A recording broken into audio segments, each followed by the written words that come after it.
In the last video, we looked at the distributive property in depth. Today we are going to look more at the commutative and the associative properties. If I look at exercise 1, it says add the following numbers without using a calculator. Now you could add 3 plus 9 is 12, plus 4 is 16, plus 2 is 18, plus 7, and you could keep going, but it might get difficult to try to add them in your head that way.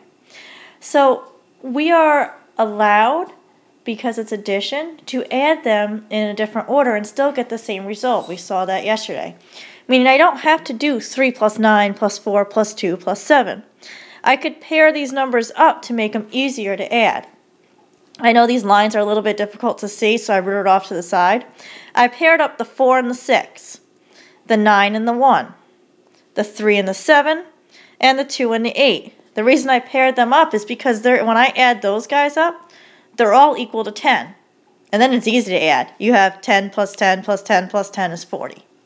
So, order of operations, we would say, oh, we should go add it from left to right.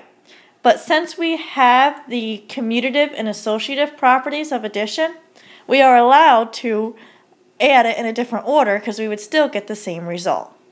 So that would be an easier way to do it. And we do that stuff like that sometimes. So it says addition and multiplication have two very important properties with very technical names. The next exercise will review these properties, and we've seen a little bit of these properties already. 8 plus 4, alright, so it's the commutative property of addition.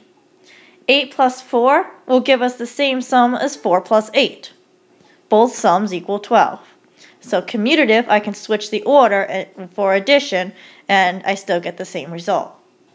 Multiplication, when it's commutative, I can do the same thing. I could do 6 times 3 or 3 times 6. No matter what, I get 18. So the commutative property of multiplication allows us to do that. For the associative property, I could add 3 plus 5 and then add 9 to that result afterwards. Or I could add 5 plus 9 and add the result of 3 after that. Either way, the result is 17.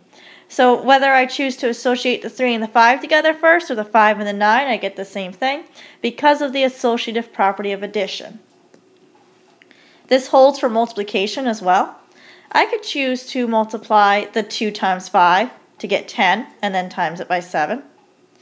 Or I could get the 5 times 7 first, is 35, and then multiply by 2. No matter what, I get an answer of 70.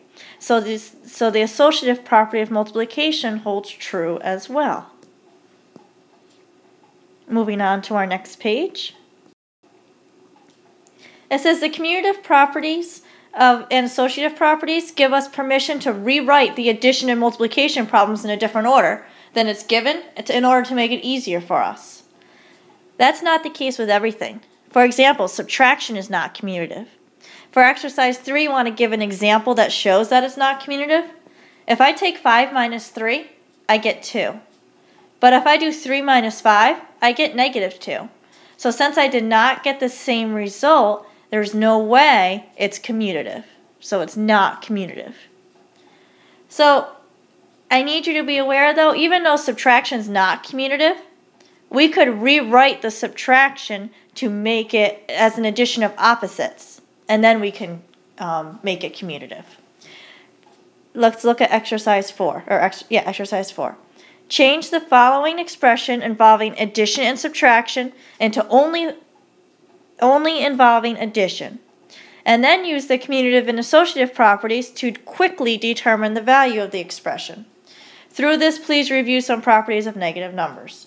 So right now we are given 7 minus 3 plus 8 minus 2 minus 6 plus 1 minus a negative 3.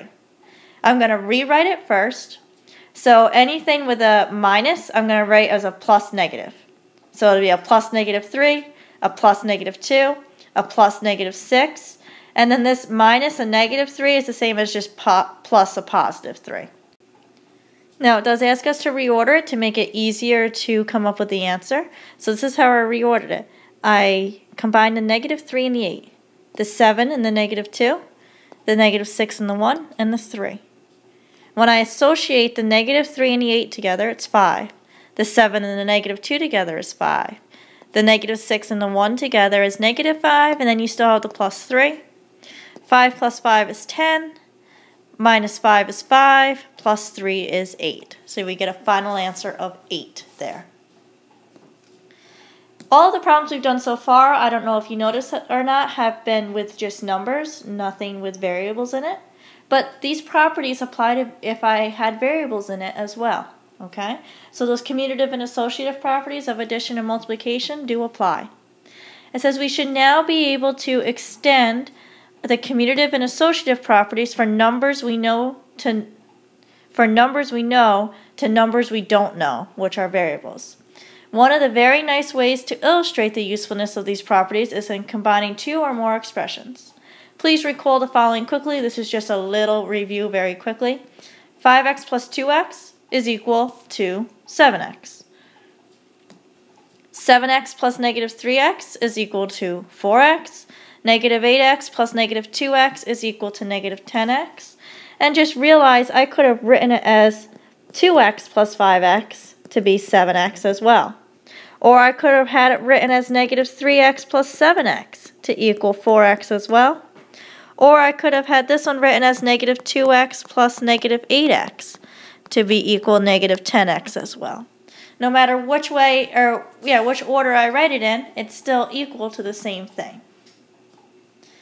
In the following exercise number 6 here, we should know how two linear expressions are combined using various properties. List what the properties are. So I'm looking at the first line here. I have 3x plus 7 associated together, and I have 2x plus 8 associated together. And at the end, I got rid of the parentheses to show that the association is with everything. So you heard me say association the entire time. This is the associative property here. I did not change the order of anything. I just rewrote it without the parentheses to show I'm associating everything together. While in this case here, if I compare the left-hand side to the right-hand side, the order changed. I moved the 2 and the 7. I flipped them.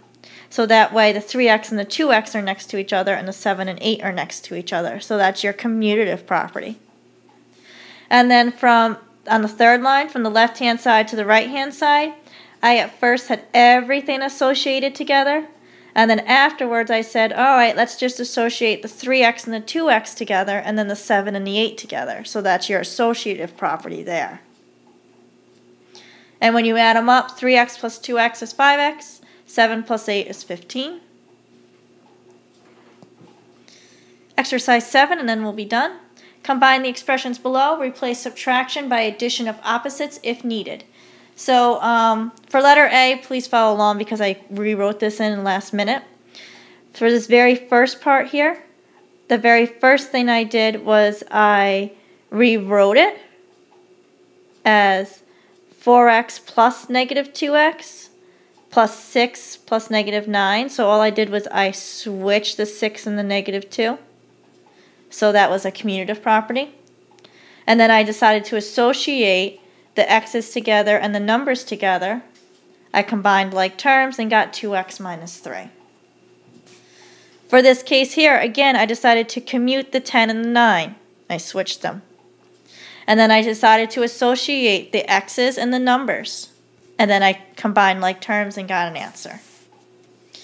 For this last one here, again, I commuted the negative 7 and the negative 10. Notice I did rewrite it as plus negatives. And then I associated the y's together and the numbers together.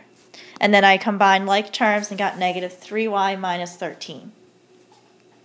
At this point, just show me everything is done tomorrow for this video, and we will start working on the next part in class tomorrow.